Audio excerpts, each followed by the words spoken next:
The Bibbidi Bobbidi Boutique has been a source of controversy for the Walt Disney Company for the past few years, and they may have found an underhanded and sly way to avoid the controversy by eliminating it entirely.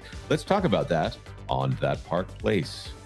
Hello, welcome, ladies and gentlemen, boys and girls, bros and broads, to That Park Place. I am Jonas J. Campbell, and here with me is Mr. Vash Guy. Vash, you're looking well today. I like your goatee and your strong jawline there, buddy. I appreciate that. Yes, you know, the facial hair and strong dry line and, well, your attire combination, it really does say something about you, I think, Jonas. But that's neither here nor there. We're not going to be talking about anything like that. We're going to be talking about, I think, the Bibbidi Bobbidi Boutique, right? Which, that's what we're going to be talking about. Yeah. I got you now. Yeah, Let's go ahead and go over to...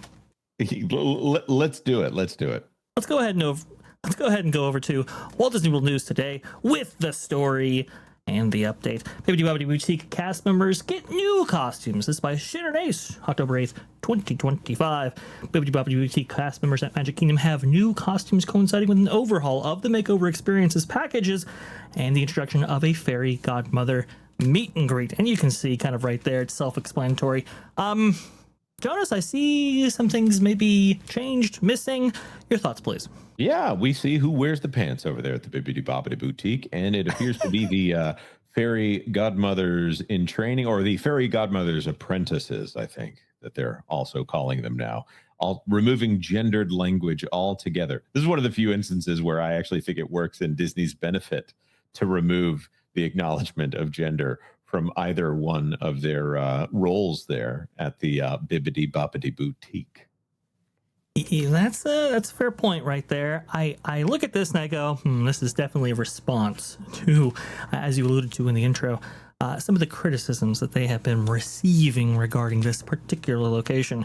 You'll note here on That Park Place, we've actually covered this before when it comes to the Bibbidi Bobbidi Boutique and those said controversies. Obviously, there have been cast members who have worked there who I think, Jonas, if it's all right to say, don't fit maybe the image, I guess, of a cast member working at this specific location. Is that just about right, or is that okay to say? I would say that's an okay way to say that. Someone who has a look that distracts from show. Right. And so I think, and especially when you go to a lot of conservative news outlets, but honestly, some mainstream media outlets as well, when you look at this, obviously the Bibbidi Bobbidi Boutique has had an association with something that I think Disney wants to skew away from. So it's like, okay, well, we are putting an emphasis on the inclusion key.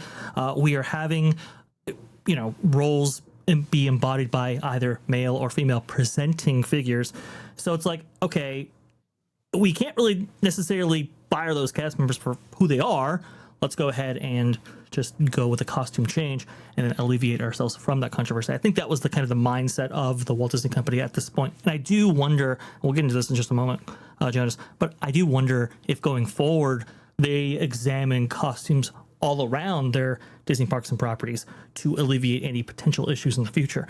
But what say you, Jonas? What do you think about this initial change and everything about it? I think if these uniforms are the only uniforms that you can wear, there may be a more feminine version for women, and there may be a more feminine version for men. And of course, out in California, who knows who wears what out there? But it would be a little bit more difficult to let your flair shine through, to use a little bit of an Office Space reference there. I think this is something where eliminating the option is something they can do to be a little bit more on the defense. And they probably shouldn't put that in the character guides like they did with Tiana's Bayou Adventure out there, but they can stay away from culture war issues by putting together a guideline in which it's a lot more difficult to deviate outside of the agreed upon show.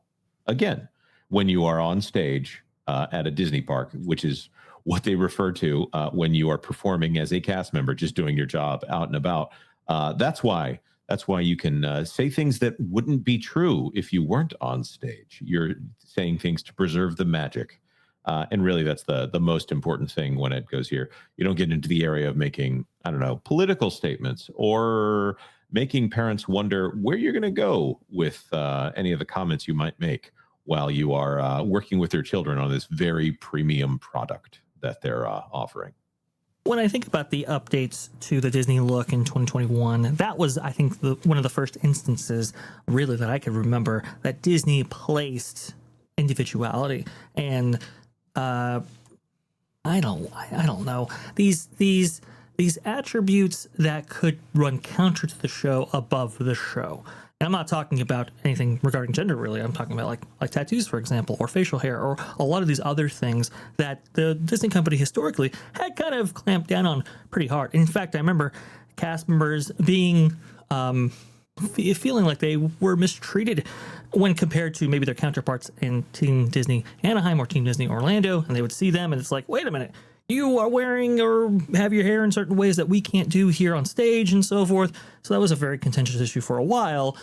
Now we're seeing an update to that because that created, I think, a lot of controversies in and of itself.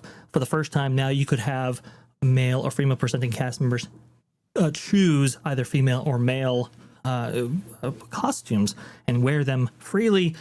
I think of like the maid at the Haunted Mansion, for example, or I think the Jungle Cruise, one of the iterations, you wear a skirt. I do kind of wonder like what happens to those cast member costumes. Oh wait, maybe it's like Indiana Jones. Anyway, doesn't matter. I do wonder what happens to those cast member costumes going forward, and if the company will want to alleviate that kind of thing going forward. Jonas, your thoughts on that particular aspect? Because I think this is kind of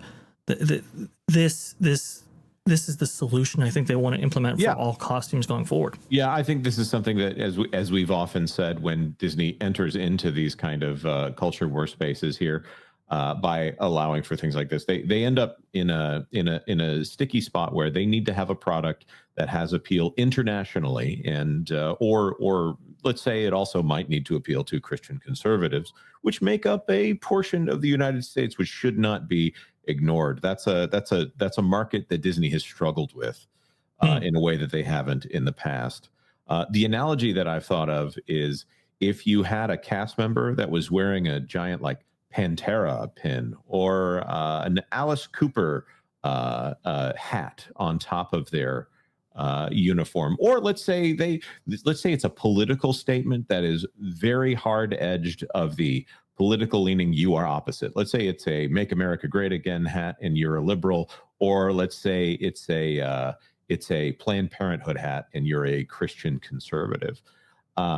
In and of itself, that message, you might see that out and about and it wouldn't bother you. But when you're in a Disney park and you're about to drop, I don't know, $200 on an experience that is just for your kids, if someone has already said they're going to be outside of the norms that you're expecting, you don't know, it makes parents a little less comfortable with leaving their kids with you. They're expecting you to be giving them, I don't know, the princess treatment, for lack of a better term here. But when you see someone who is putting themselves above the show, you start to wonder if they are also going to put themselves above you and what might be right for your family.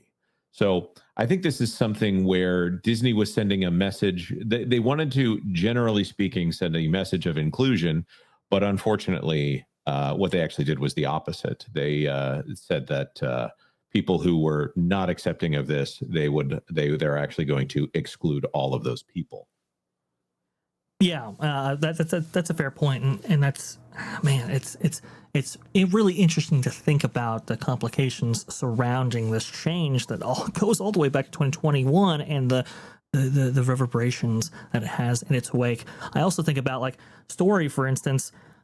You know, when you examine this customer costume, would anybody of the time period set for something like Bibbidi Bobbidi Boutique? Again, it's nestled into Fantasyland being a medieval setting. Would anybody back in medieval times wear something like that? I don't think so, which is why they had skirts and dress up attire and so forth. This change, I don't know. This diminishment of the story, not a fan. I'll throw one more in here. Let's say they've got a new episode of Muppet Babies coming out, the preschool show Muppet Babies, and they want to say, by the way, it's written and directed by Quentin Tarantino. Okay, well, that's interesting. But we promise you it is preschool content. We're going to label it as for kids, and it is written and directed by Quentin Tarantino. And the main character for this episode is going to be Samuel L. Jackson. So, if you were a parent and they said, you know what, your kids are going to watch it without you in the room, and you don't get to know, you don't get to have somebody pre-screen that for you. But just trust us. We're the Disney company. I think that might raise your questions about what words your 3 or 4 year old might learn from that episode of Muppet Babies, directed and written by Quentin Tarantino and starring Samuel L. Jackson. It's just you could either say, "Oh, I trust that Disney has family values in mind and is aligned with everything that I would like my children to see and say," or you could not be an idiot and realize that, okay, maybe we're operating under a different set of rules and we're all trying to figure out what this new world looks like. It's an interesting idea. Hey, as long as there are no big kahuna burgers at play, I think we're just fine. But hey, I want to go ahead and hear from you guys on as to whether or not you actually like these costumes. Do you like these changes to the Disney parks in lieu of new policies that have been put in place? Or do you kind of reject this kind of stuff? It's a very interesting discussion. Please keep it civil in the chat. Please. But we definitely want to hear your thoughts for sure. And hey, you know what? We have a little bit of a hype button there, Jonas. I don't know if you noticed that YouTube has installed. Just go ahead and hit that. That would be awesome. The like button as well. And if you haven't yet subscribed, what are you doing? Make sure you subscribe to That Park Plays for all the news. That should be fun. Thanks for watching That Park Plays News. For more information, consider checking out www.thatparkplace.com. And don't forget to subscribe, share, like, and send this out on your favorite social media accounts.